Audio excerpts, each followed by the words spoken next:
everyone, I'm your host, Becca. Welcome back to our talk show. And today we have an interesting topic, mental health awareness. That's right. To help us discuss this topic, we've invited our very own experts in the field of mental health. Yes, so we'll be breaking the stigma that surrounds it, as this is a topic that affects us in different areas of our lives, emotionally, socially. Therefore, stay tuned.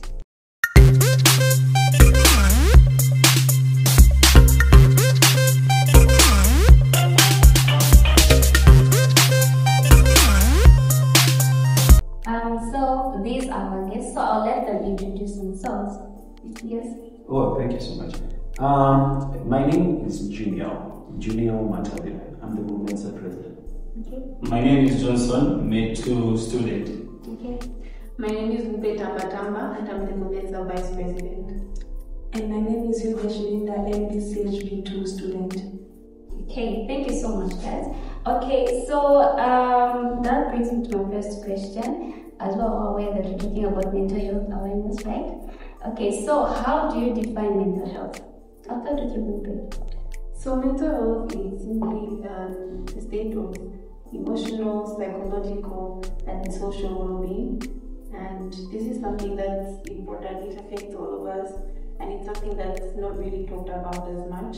But I think it's very important by us having this conversation. This reduces the stigma that is faced by people that are affected by mental health. Okay, thank you so much. I think that was clear enough. Yeah, right? Okay, so that brings me to my second question. What are some of the mental health challenges that students face, or generally anyone out there? So, anyone? I think stress, depression, and bipolar disorders. Okay, so how do you cope? How does someone cope up with that? Because that's something that we can't avoid as students. We'll always be prone to stress, all those anxiety stuff. So how do we cope up as students to mental health challenges? Okay, can I take that up? Yes, Yes, sure. okay. Yes. Thank you so much. Okay, that's actually an interesting one, because there is going to be a huge discussion of that issue. Because if you read texts, these things to do with mental health and things, they'll tell you first thing is it sleep well. Yeah. Then there is this issue of diet, make time to love what you do, and also pay attention to the things you do. So firstly, you deal with the thing of stress. In our university setup, how does stress come up first of all? You say the problem with stress is we let work pile up on us. Yeah. Then we end up at that thing where you have all this amount of work, which is a lot, but now you're unable to balance the amount of work you have with the time that you have. So I think it all balances up to time management. But again, that's a bit difficult. Because you see, I might tell you manage your time, but now that's hard. Because there's this trick I used to do when I was still a student.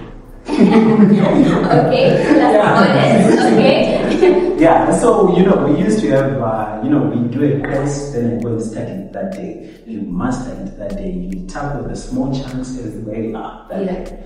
But now, get to a point where you are coming to the School of Medicine and Health Sciences, where you have all these floods of data being flowed in all directions. It is just too much to cover it in one day. And to be honest with you, that's how stress comes up. So you have, you're now thinking too much. How am I going to achieve this? How am I going to keep up with the expectations that I'm supposed to achieve? But again, I think the one thing I would suggest, though I'm still trying to work on it myself, I'm not saying I'm a saint or anything, is try the physical part. There was this text which actually said, when you try to move your body, just moving your body, getting, the problem with stress is we are too much in our heads. We are overthinking. So you need something that takes you out of your head and into your body. Like you do physical exercise. It's not something that you need to go jogging, do sports every day. No. Even the slightest thing is just taking a walk. Just take a breather. Even there are those who do, what do they call it? Those things where there's music and you're just jumping up and down, exercises.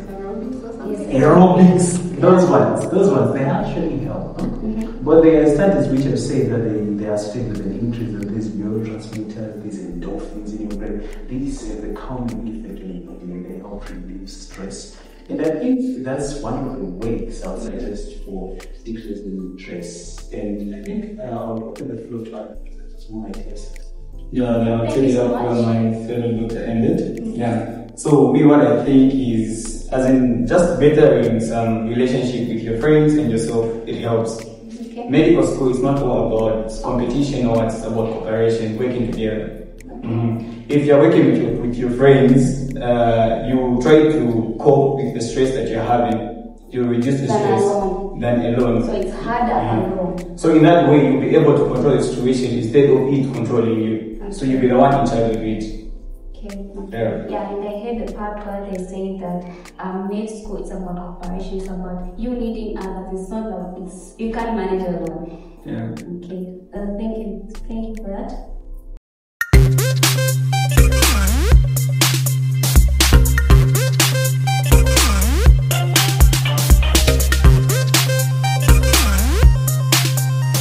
Welcome back. So our next question is, how do you deal with personal interests, your hobbies, with your studies? So how do you deal with both? Because it can be quite hard to balance up. So how do you balance up as a student? Yes, Frida. Yeah, I think on that one, I would just like to tell everyone after listening, don't be hard on yourself by every time just because you're here, you want to be on your books. And then also avoid just because maybe your roommate is studying 24/7 and then you also want to do the same. Know yourself, and then you don't have to be hard on yourself. Like you have your own time for other things. Like Friday, we even have half day on Friday whereby you can go and do the sports thingy and then come back. Yeah, so just be easy on yourself. Okay, thank you so much for that. And addition? Okay, for me to add, I'm going to ask you a bigger question again, then rather than fire me. Okay. Just say. So my question was, how do you deal with the personal stuff, studies? That can be hobbies, because you say that we are not supposed to be all in school. So how can you balance up with your social life with your studies? I'll be honest with you. I don't want to give you this fabricated answer. It's hard. Yeah, obviously it's hard. It's really hard. Because you see there are times where you need to work hard to try to balance out. Because if you try to focus more on your social life, you'll be remaining behind in your academic life. So as much as we are trying to balance, one will suffer in the end. But now, you know where the money is. The money comes where you now try to make what your interests, things that are not interesting, that will make it up. I know it doesn't make sense, but in a way, I think it makes sense. Imagine you are coming from Parkview campus, and that's like at 18. 18, you need time to do what you like. You need time to cook. You need time to study, and you need time to sleep. So now, how about you cut down on the time and you love cooking? You get what I'm saying? Yes, and you try to make interest out of things that are not really interesting to the usual. You can even love studying. When you love it, it becomes part of you. It won't feel like something that you have to do. To just be part of you. So I feel like that's what has worked for me. That's what has worked for me. Of course, not the part that I have. But only, but I'm still working on the love and the cooking part. I need to work on that. But on the studying part, that's what has worked for me. Okay, thank you so much. Okay, so that brings me to my other question. How do you deal with loneliness, the feeling of isolation, or simply homesickness because we are very far away from our homes, right? So, how do you deal with that? Yes, okay. I think these are, just to acknowledge, these are things that a human being at some point in their life will go through. So it's very normal to go through these things. But I think what works for me is acknowledging that, okay, I think I'm in a space where I feel lonely, I'm homesick. So one of the things that helps is to reach out to my support system. That would be my family and my friends. I reach out to them. It's normal to feel isolated and lonely, but I think the problem comes in when you sort of dwell on it very much, and now it starts to affect your mental health.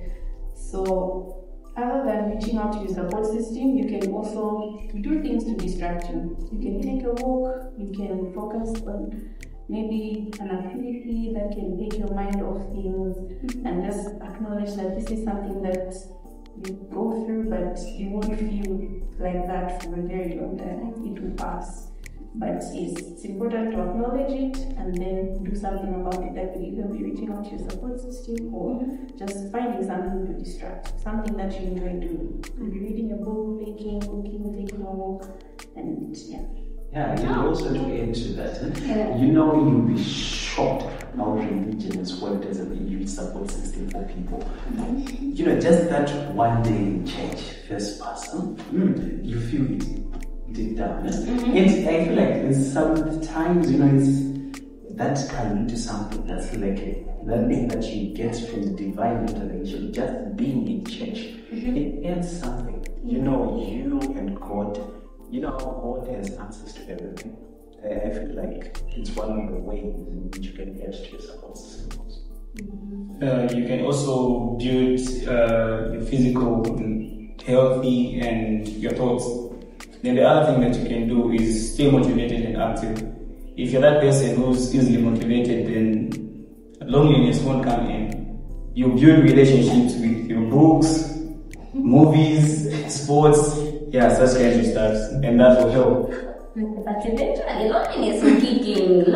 Actually, I last week I read this article that was saying our generation is that generation where everyone thinks they can do it on their own. I think that's what brings in the whole lot, because you feel like I have it all. You're having issues with your friends, and then you don't really want to work it out because you feel like I can do this. I think that's where also loneliness comes in. You can't be alone. You need friends. You need other relationships. You just can't be on your own.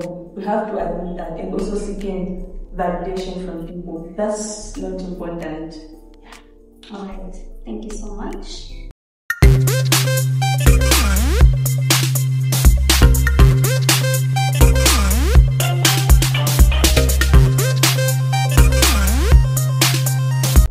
Okay, so our next question is, how do you communicate your needs, your feelings, and boundaries to other people? Yes, I think we'll begin with Crystal.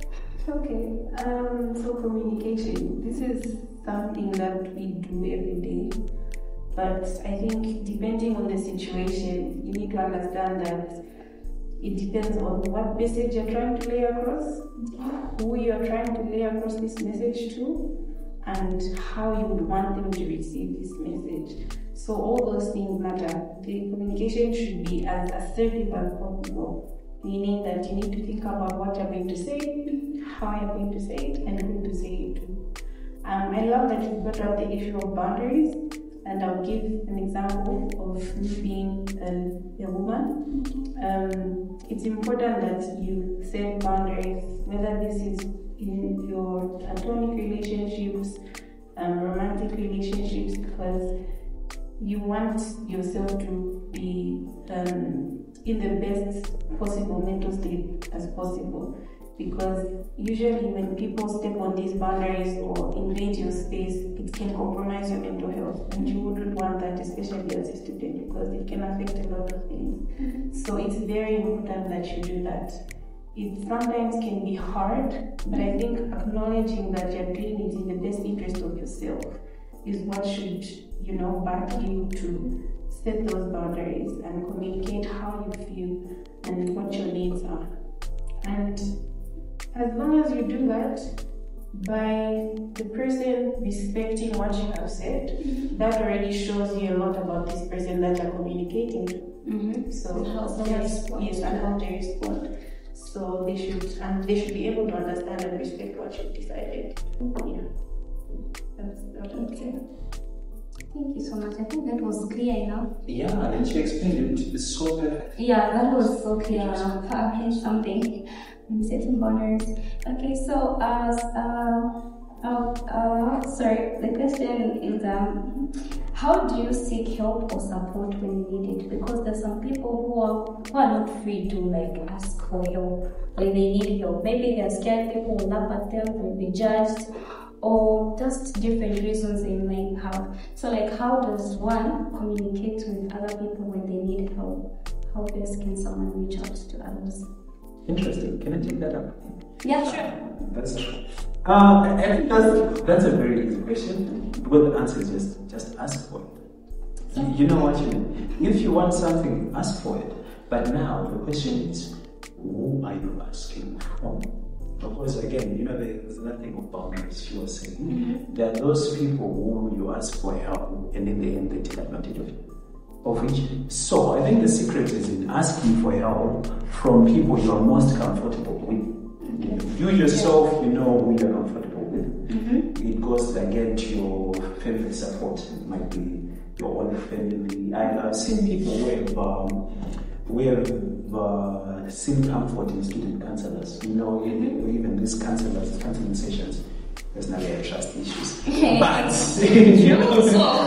those things, but it really works. It really works. It's only a matter of finding who you're most comfortable with. Personally, I feel like what works for me is finding comfort in a stranger who doesn't know.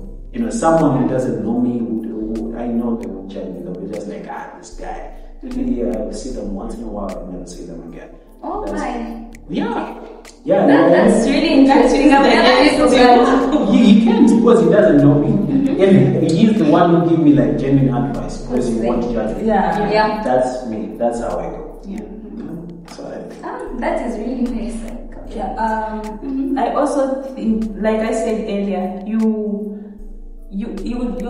don't have to do it all alone, but this also has to go to the other people, the listeners. So when someone comes to you, especially the guys, when your friend comes to you, another guy, you don't have to make fun of them, laugh at them, because I think that's what also make people not to open up. Because like last time I said this, they made fun of me, at home, shine, stuff like that. Yeah, and that thing is I think because some things you just even have to listen. You don't even have to say anything when someone comes in and says something to you. So this is to the people as friends. We don't have to judge people or comment on everything that someone comes to tell you or make fun of them. No, you don't have to do that.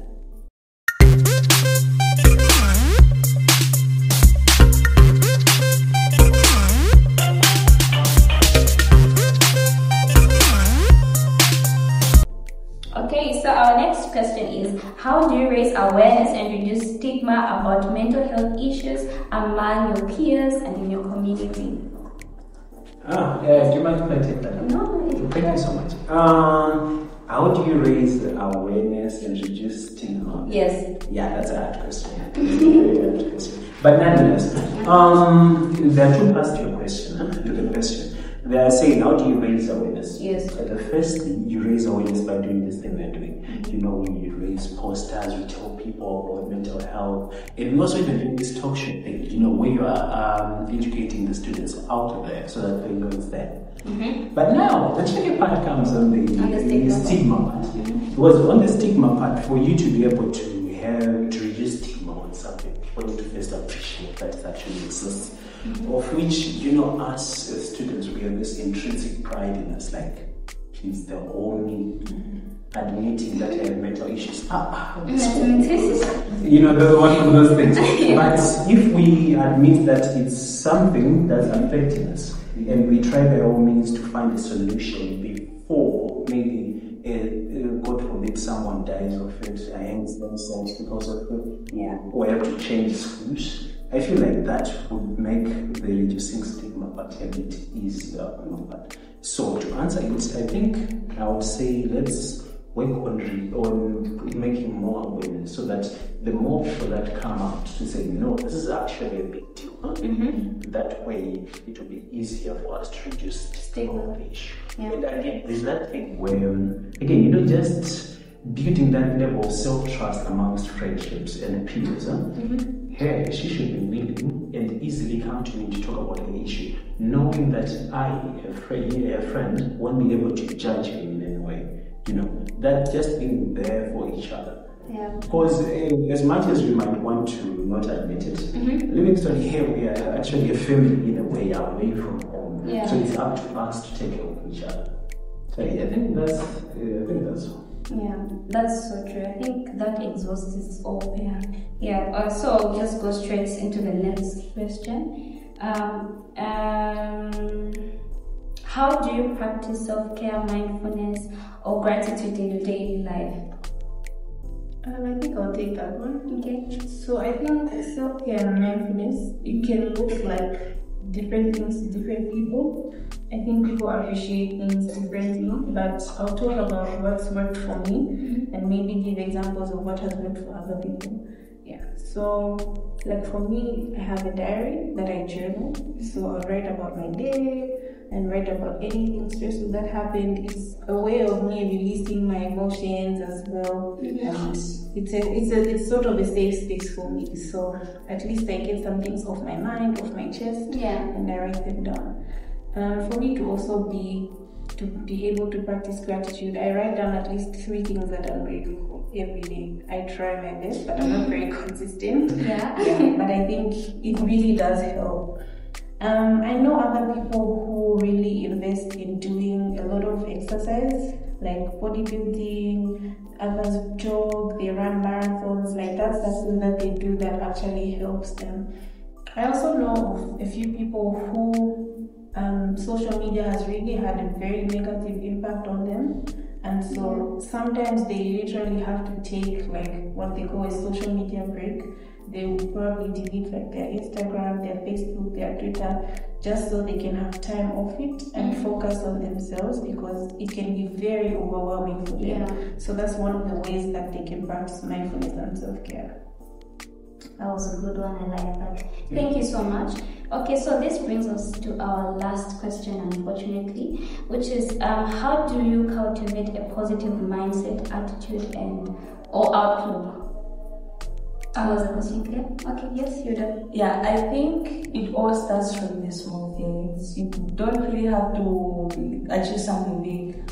Just you getting through the day and then waking up, that's enough. You know, like the moment you wake up, that's a sign, like God, that's a sign from God that you have a purpose that you have to, you know. And then also comparison. You don't have to compare yourself to other people. You are different from every person out there. You might be the same, maybe you like everything, but then you don't have to be like them, or you don't have to achieve what they've achieved, and you don't have to do just because the previous year or the highest position, you don't have to do the same thing. So you have to be thankful. So just do you. Yes, just be yourself. Okay, thank you so much. Any addition from anyone? I think as in realizing your full potential and finding the why of your life, your identity, and what you stand for, so that you might have a clear vision. That's a very good point. Just to add to the discussion also, I think, how you cultivate a positive outlook and positive attitude in general is if you surround yourself with people who are also quite positive. Because it's hard to be positive whilst you're in a pool of negativity. So it's that thing where showing your friends or telling you who you are. It does apply in the same setting. Yeah, that's a good one. Thank you so much, guys. It was a good discussion. I think someone out there has learned something and they'll use it if they come across these issues, because these are issues that we can't actually run away from. So this has been a good discussion. Thank you guys for coming through. This brings us to our end of our show. Thank you so much. Stay tuned and subscribe.